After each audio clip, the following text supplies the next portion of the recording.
வணக்கம் மாணவர்களே. நாம் இன்று ஒளி விலகல் என்ற பாடப்பகுதியை குறித்து படிக்கலாம். இந்த படத்தை பாருங்கள். மீனுக்கு அம்பெய்த போது தவளை அல்லவா கிடைத்தது?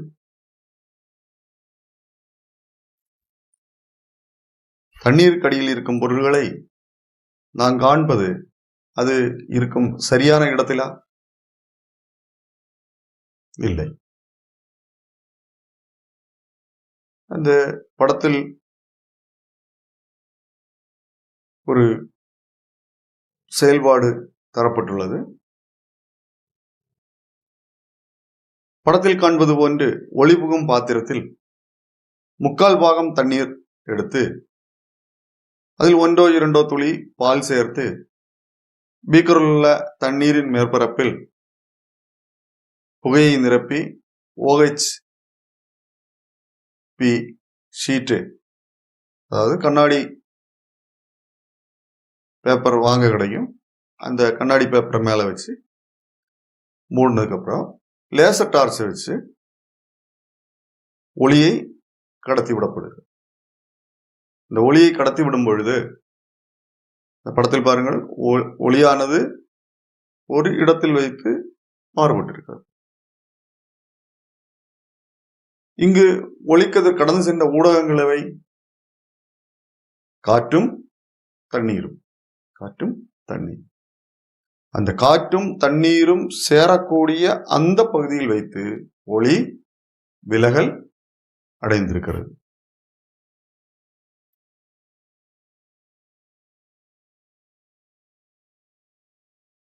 தண்ணீரின் வழியாக கடந்து செல்லும் ஒளிக்கதிருக்கு ஊடகங்கள் பிரியும் தளத்தில் வைத்து விலகல் ஏற்படுகிறது.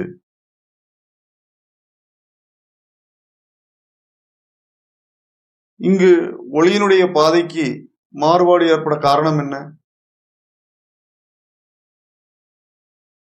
இந்த ஒளியின் வேகமும் ஒளி அடர்த்தியும் குறித்த அந்த அட்டவணையை பாருங்கள்.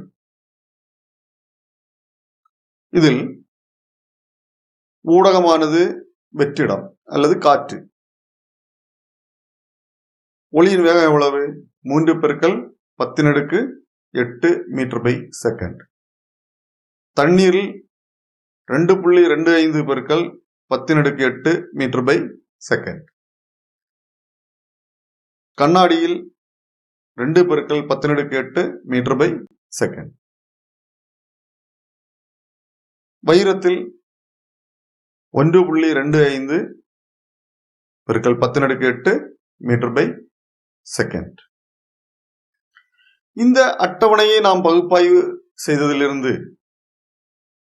ஒவ்வொரு ஊடகத்தினுடையவும் சிறப்பியல்புகள் அதன் வழியாக கடந்து செல்லும் ஒளியின் வேகத்தில் தாக்கத்தை செலுத்துகிறது. ஒளியின் வேகத்தில் தாக்கம் செலுத்தும் ஓர் ஊடகத்தின் திறனே ஒளி அடர்த்தி, அதாவது ஆப்டிக்கல் டென்சிட்டி என்று கூறுகிறோம். ஓர் ஊடகத்தின் ஒளி அடர்த்தி அதிகரிக்கும் போது ஒளியின் வேகம் குறைகிறது. அதாவது அடர்த்தி அதிகரித்தால் வேகம் குறைகிறது. அப்படி எண்ணில் அடர்த்தி குறைந்தால் வேகம் அதிகரிக்கும்.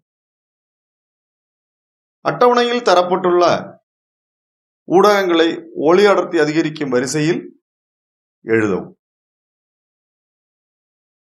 காற்று, தண்ணீர், கண்ணாடி, வைரம்.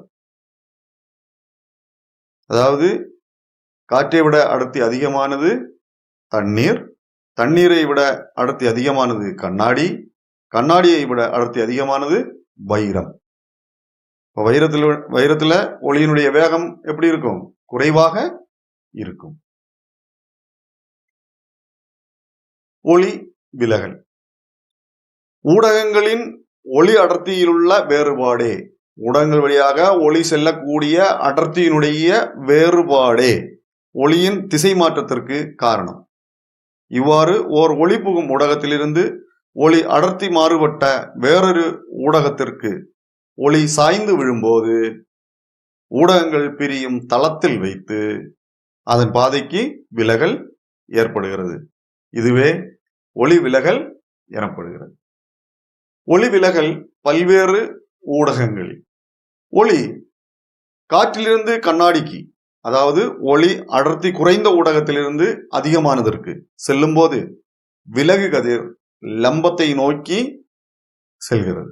ஒளி கண்ணாடியிலிருந்து காற்றிற்கு, அதாவது ஒளி அடர்த்தி அதிகமான ஊடகத்திலிருந்து குறைவானதற்கு செல்லும் பொழுது விலகு கதிர் லம்பத்தை விட்டு அகன்று செல்லும். படுகோணம், விலகு கோணம், பிரிவு தளத்தில் படுபுள்ளியில் வரையப்பட்ட லம்பம் இவை ஒரே தளத்தில் அமையும்.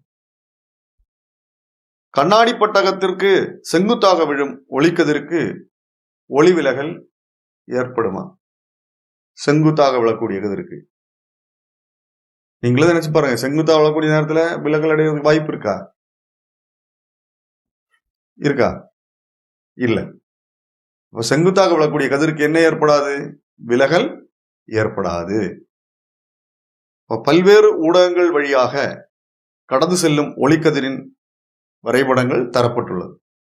நாம் தெரிந்து கொள்ள வேண்டியவை: ஓர் ஊடகத்திற்கு செங்குத்தாக விழும் ஒளிக்கதிர்கள் ஒருபோதும் தனது பாதையிலிருந்து விலகி செல்வதில்லை. ஒளி அடர்த்தி அதிகமான ஊடகத்திலிருந்து குறைந்த ஊடகத்திற்கு சாய்ந்து விழும்போது விலகு கதிரின் பாதை லம்பத்திலிருந்து விலகி செல்கிறது. ஒளி அடர்த்தி குறைந்த ஊடகத்திலிருந்து அதிகமான ஊடகத்திற்கு சாய்ந்து விழும்போது விலகு கதிர் லம்பத்தை நோக்கி செல்கிறது. இனி கண்ணாடியிலான முப்பட்டகத்தில் ஏற்படக்கூடிய ஒளி விலகலை அந்த படத்திலிருந்து நாம் தெரிந்து கொள்ளலாம். அந்த நுழையக்கூடிய நேரத்தில் முதல்ல காற்றிலிருந்து கண்ணாடிக்குள் செல்கிறது. கண்ணாடிக்குள் செல்லும் பொழுது லம்பத்தை நோக்கி வருகிறது, அதாவது விலகல் அடைகிறது. அடுத்தது நீங்க பாத்தீங்கன்னா கண்ணாடியிலிருந்து எங்க போகிறது? காற்றிற்கு, அதாவது அடர்த்தி அதிகமான ஊடகத்திலிருந்து குறைவான ஊடகத்திற்கு. அப்பொழுது என்ன செய்கிறது? அந்த லம்பத்திலிருந்து விலகி செல்கிறது. அது நமக்கு அந்த படத்திலிருந்து தெரிந்து கொள்ள இயலும். காற்றிலிருந்து கண்ணாடி பட்டகத்திற்கும் கண்ணாடி பட்டகத்திலிருந்து காற்றிற்கும் மாறுபட்ட படுகோணங்களில் ஒளியை விழச் செய்து செய்யப்பட்ட சோதனையினுடைய அட்டவணை தரப்பட்டுள்ளது. அதனை பாருங்கள். ஒளி காற்றிலிருந்து கண்ணாடிக்கு வரிசை எண், படுகோணம், விலகு கோணம், சைனை, சைனார், சைனை பை சைனார். வரிசை எண் 1 பார்க்கிறப்போ படுகோணம் எவ்வளவு? 20 டிகிரி, விலகு கோணம் 13 டிகிரி. சைனை 0.34, சைனார் 0.22. இதுல இருந்து சைனை பை சைனார் 1.5 கிடைத்திருக்கிறது. இல்ல நீங்க பாத்தீங்கன்னா எல்லாத்துலயும் படுகோணம் மாறுகிறது, விலகு கோணம் மாறுகிறது. ஆனால் சைனை பை சைனார் எப்படி இருக்குது பாருங்க, சமமாக இருக்கிறது, மாறுபடவில்லை, மாறுபடாத ஒரு நிலை எண்ணாக அமைந்துள்ளது. அடுத்த அட்டவணையை பாருங்கள். ஒளி கண்ணாடியிலிருந்து காற்றிற்கு, அதிலும் இது போன்று படுகோணம், விலகு கோணம், சைனை, சைனார் இருக்குது. சைனை பை சைனார் கண்டுபிடிச்சிருக்காங்க. அதுலேயும் பாருங்க சைனை பை சைனார் எப்படி இருக்குது? 0.7ன்னா எல்லாத்துக்குமே எப்படிதான் வந்திருக்குது? 0.7 தான் வந்திருக்கிறது. இதிலும் சைனை பை சைனார் எவ்வாறு இருக்கிறது? ஒரு நிலை எண்ணாக இருக்கிறது. படுகோணத்தினுடையவும் விலகு கோணத்தினுடையவும் சைன் மதிப்புகளுக்கு இடையே உள்ள விகித மதிப்பெண், அதாவது சைனை பை சைனார், அதனுடைய சிறப்பு என்ன? ஒரு நிலை எண்ணாக மாறாததாக இருக்கிறது. இதனை அடிப்படையாக கொண்டு விலகல் விதிகளை கூறலாம். படுகோணம், விலகு கோணம், பிரிவு தளத்தில் படுகோணம் வழியாக வரையப்படும் லம்பம் இவை ஒரே தளத்தில் அமையும். படுகோணத்தினுடையவும் விலகு கோணத்தினுடையவும் சைன் மதிப்புகளுக்கு இடையே உள்ள விகித மதிப்பு ஒரு நிலை எண்ணாக இருக்கும். இந்த விதிக்கு பெயர்தான் ஸ்னெல்ஸ் விதி. ஸ்னெல் விதி அல்லது ஸ்னெல்ஸ் விதி, ஆங்கிலத்தில் ஏதாவது ஸ்னெல்ஸ் லா என்பர். இந்த நிலை எண் ஒளி விலகல் எண் என அழைக்கப்படுகிறது. இந்த நிலை எண்ணிற்கு, அதாவது sin i by sin r என கிடைக்கக்கூடிய நிலை எண்ணிற்கு ஒளி விலகல் எண் என பெயர். இதனை நாம் n என்ற ஆங்கில எழுத்தால் குறிப்போம். n என்றால் என்ன? இங்கே ஒளி விலகல் எண், அதாவது n சமம் sin i by sin r. ஊடகங்களில் ஒளியின் வேகமும் ஒளி விலகல் எண்ணும். ஓர் ஊடகத்தின் ஒளி விலகல் எண் ஒளியின் வேகத்துடன் தொடர்பு கொண்டுள்ளது. ஒளி காற்றிலிருந்து கண்ணாடி வழியாக கடந்து செல்லும் போது கண்ணாடியின் ஒளி விலகல் எண்ணை நாம் முதலில் பார்த்த அட்டவணையிலிருந்து கண்டறியலாம். இதற்கு காற்றில் ஒளியின் வேகத்திற்கும் கண்ணாடியில் ஒளியின் வேகத்திற்கும் இடையேயுள்ள விகித எண்ணுடன் உள்ள தொடர்பை கண்டறிவோம். காற்றில் ஒளியின் வேகம் 3×10⁸ மீட்டர் பை செகண்ட் என எடுத்துக்கொள்வோம். கண்ணாடியின் ஒளியின் வேகம் 2×10⁸ மீட்டர் பை செகண்ட். இப்போ நம்ம அதனுடைய விகிதத்தை கண்டறிய வேண்டும். விகிதத்தை கண்டறிவதற்காக காற்றில் ஒளியின் வேகம் பை கண்ணாடியின் ஒளியின் வேகம் எவ்வளவு இருக்கும்? 3×10⁸ பை 2×10⁸. இது காற்றை பொறுத்து கண்ணாடியின் ஒளி விலகல் எண்ணிற்கு சமமானது. அப்படின்னா அந்த படத்தை பாருங்கள். படத்துல 2 ஊடகங்கள் தந்திருக்கிறார்கள். ஊடகம் 1, ஊடகம் 2. இவற்றினுடைய ஒளி விலகல் எண்ணை நாம் எவ்வாறு கண்டறியலாம்? ஒளிக்கதிர் ஊடகம் 1. ஒளிக்கதிரானது ஊடகம் 1லிருந்து ஊடகம் 2ற்கு கடந்து செல்லும் படம் தரப்பட்டுள்ளது. ஊடகம் 1ல் ஒளியின் வேகம் v1, ஊடகம் 2ல் ஒளியின் வேகம் v2 என கருதுக. ஊடகம் 1ஐ பொறுத்து ஊடகம் 2ன் ஒளிவிலகல் எண் n12, அதாவது ஊடகம் 1ஐ பொறுத்து ஊடகம் 2ன் ஒளிவிலகல் எண், அதனை நம்ம எவ்வாறு எழுதுகிறோம்? n12. ஊடகம் 2னை பொறுத்து ஊடகம் 1ன் ஒளிவிலகல் எண் என்னவாக இருக்கும்? n21. அப்படின்னா நம்ம முதல்ல n12 கண்டறிவோம். ஒளி விலகல் எண் n12 சமம் ஊடகம் 2ல் ஒளியின் வேகம், அதாவது v2 பை ஊடகம் 1ல் ஒளியின் வேகம் v1. இதே போன்று ஒளி விலகல் எண் n21 கண்டறியலாம் அல்லவா? எதாக இருக்கும்? ஊடகம் 1ல் ஒளியின் வேகம் v1 பை ஊடகம் 2ல் ஒளியின் வேகம் v2. ஓர் ஊடகத்தை பொறுத்து மற்றொரு ஊடகத்தின் ஒளிவிலகல் எண் ஒப்பற்ற ஒளிவிலகல் எண் எனப்படும். ஒரு ஊடகத்தை பொறுத்து மற்றொரு ஊடகத்தின் ஒளிவிலகல் எண் ஒப்பற்ற ஒளிவிலகல் எண் என அழைக்கப்படுகிறது. வெற்றிடத்தை பொறுத்து ஒரு ஊடகத்தின் ஒளிவிலகல் எண் முழுமையான ஒளிவிலகல் எண் எனப்படுகிறது. அதாவது அப்சல்யூட் ரிஃப்ராக்டிவ் இண்டெக்ஸ். காற்றில் ஒளியின் வேகமும் வெற்றிடத்தில் ஒளியின் வேகமும் ஏறக்குறைய சமமானதால் ஒளிவிலகல் எண் கண்டறிய வெற்றிடத்தில் உள்ள வேகம் காற்றில் உள்ள வேகமாக கணக்கிடப்படுகிறது. காற்றில் ஒளியின் வேகம் c என்போம். ஒளியின் வேகம் v என்றும் கருதினால் இந்த ஊடகத்தினுடைய முழுமையான ஒளிவிலகல் எண்ணானது காற்றில் ஒளியின் வேகம் பை ஊடகத்தில் ஒளியின் வேகம், அதாவது c/v. முழுமையான ஒளிவிலகல் எண் சாதாரணமாக எவ்வாறு அழைக்கப்படுகிறது? ஒளிவிலகல் எண் என்றே கூறப்படுகிறது. இப்போ முழுமையான ஒளிவிலகல் எண்ணை சாதாரணமாக நம்ம என்ன செய்கிறோம், ஒளிவிலகல் எண்ணென்றே குறிப்பிடுகிறோம். இனி வரக்கூடிய இந்த செயல்பாடுகளை பாருங்கள். இப்பொழுது பாருங்கள், காற்று தண்ணீர் 2 ஊடகங்கள் உள்ளன. முதலில் காற்றில் பாருங்கள், நேராக இருக்கிறது. நேராக இருக்கக்கூடிய இந்த பேனாவை நான் தண்ணீருக்குள் இறக்குகிறேன். அப்பொழுது என்ன நிகழ்கிறது என பாருங்கள்.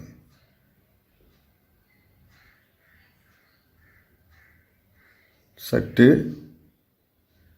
விலகி செல்வது தெரிகிறது. முழு அக எதிரொலிப்பு. இந்த முழு அக எதிரொலிப்புக்கான வீடியோவை பாருங்கள். இப்பொழுது பாருங்கள், அந்த ஒளிக்கதிரானது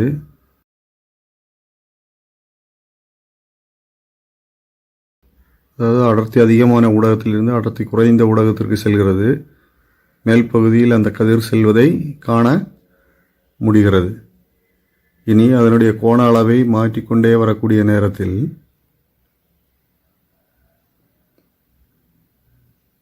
(90°) மாறுகிறது.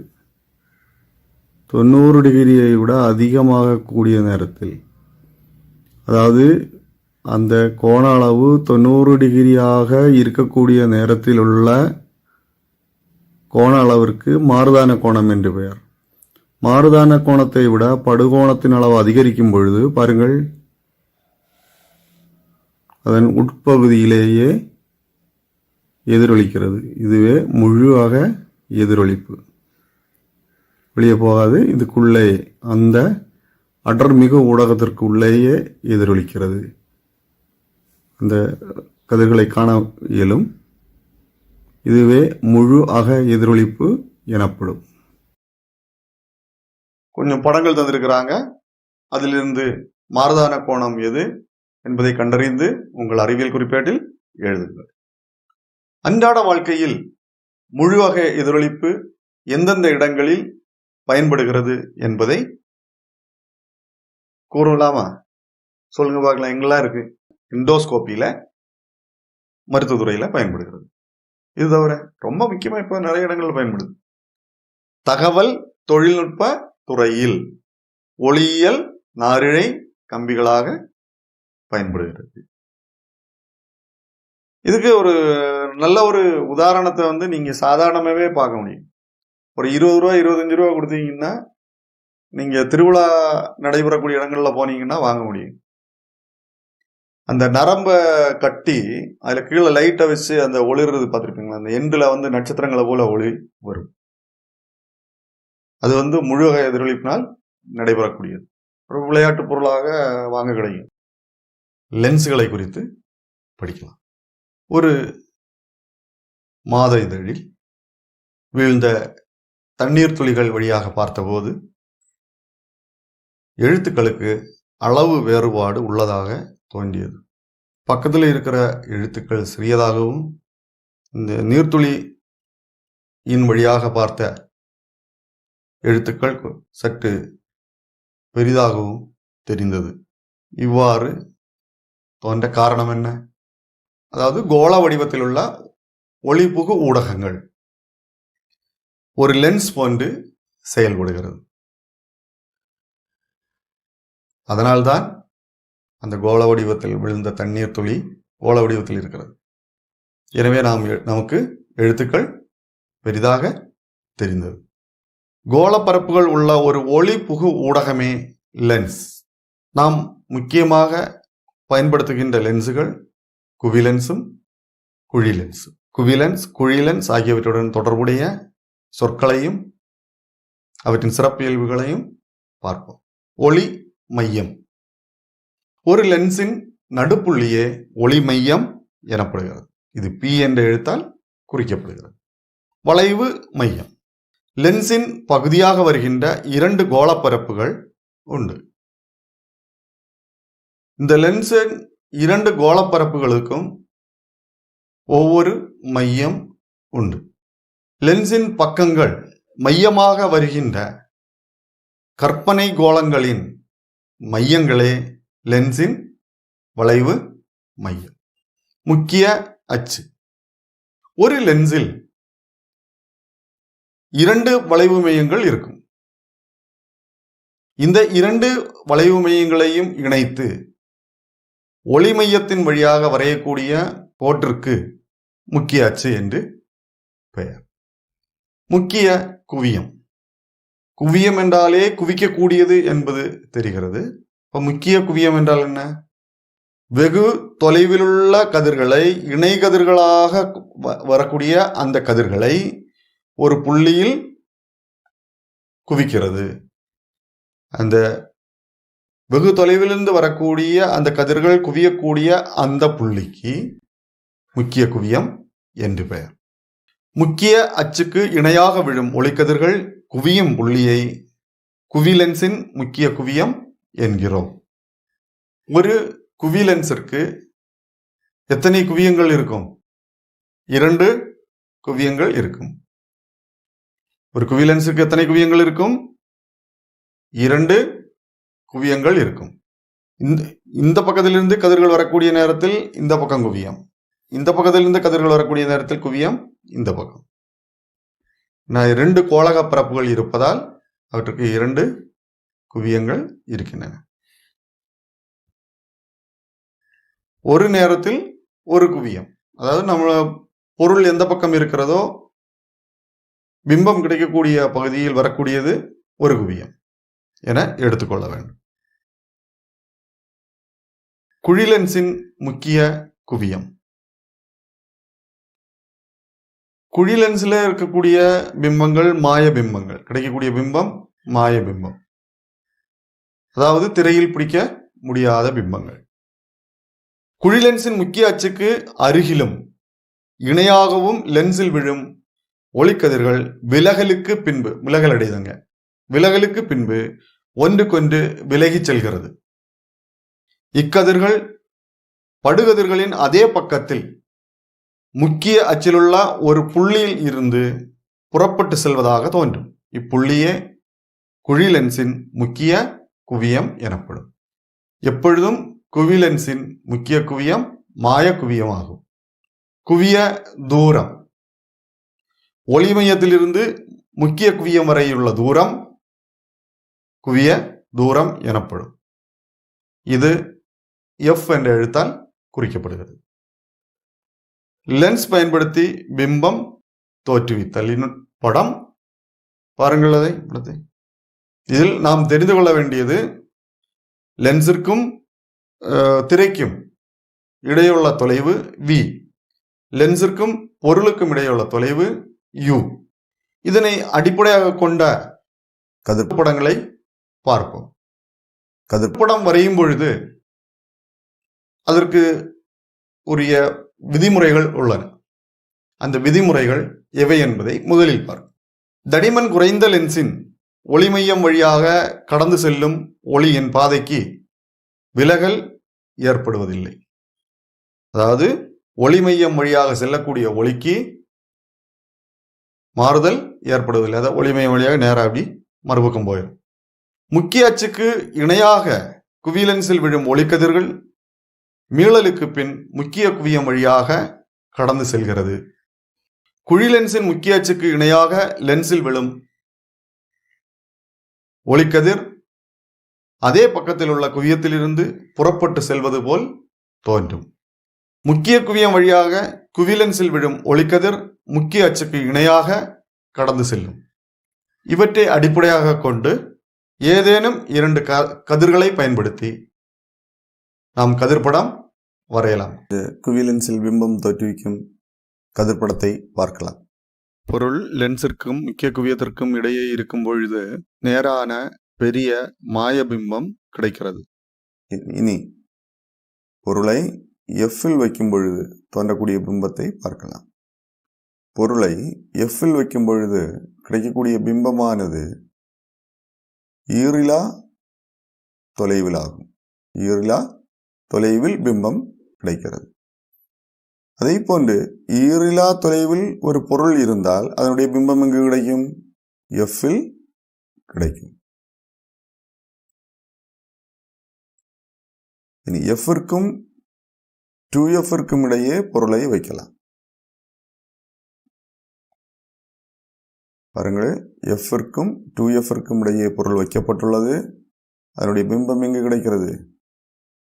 2Fற்கு அப்பால் கிடைக்கிறது.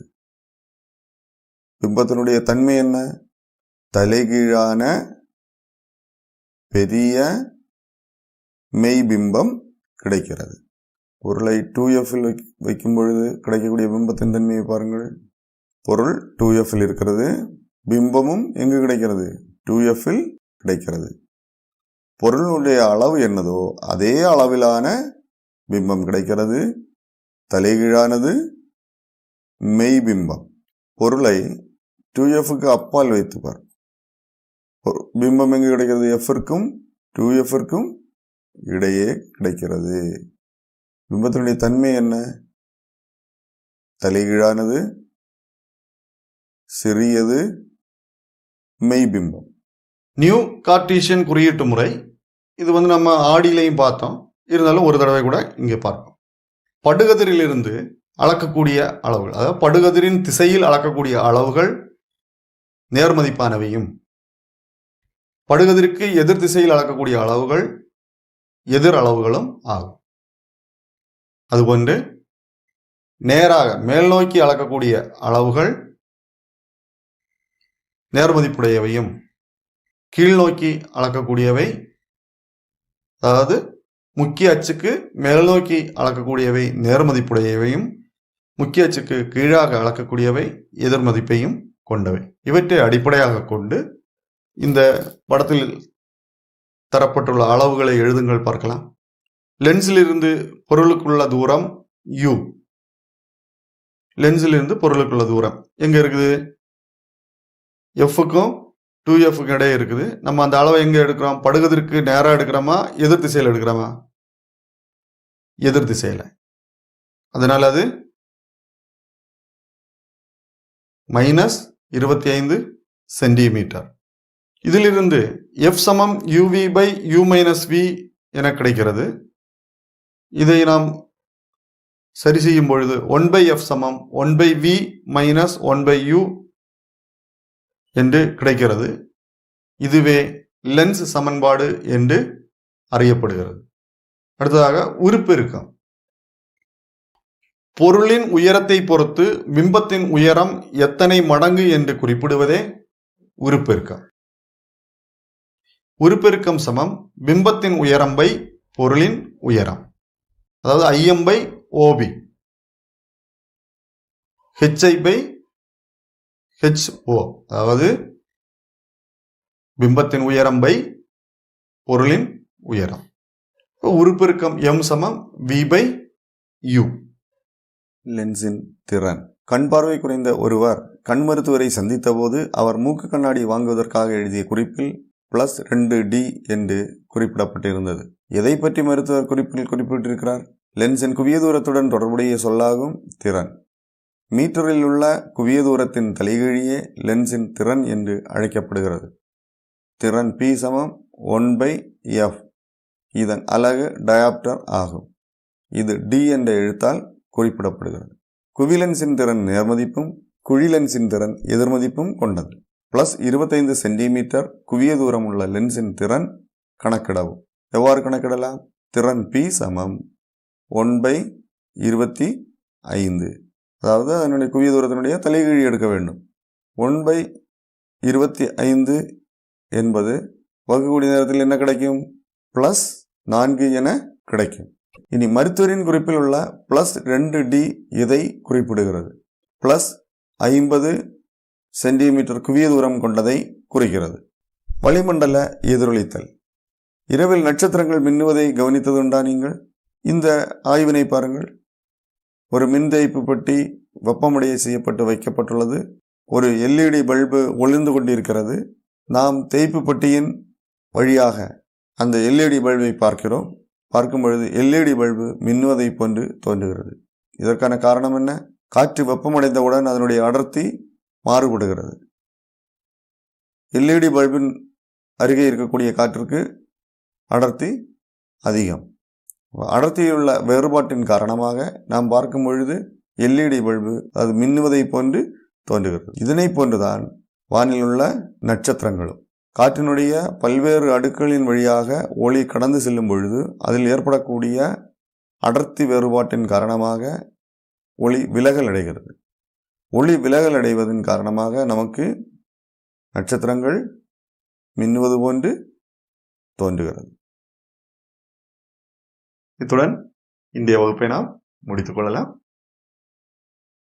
அடுத்த வகுப்பில்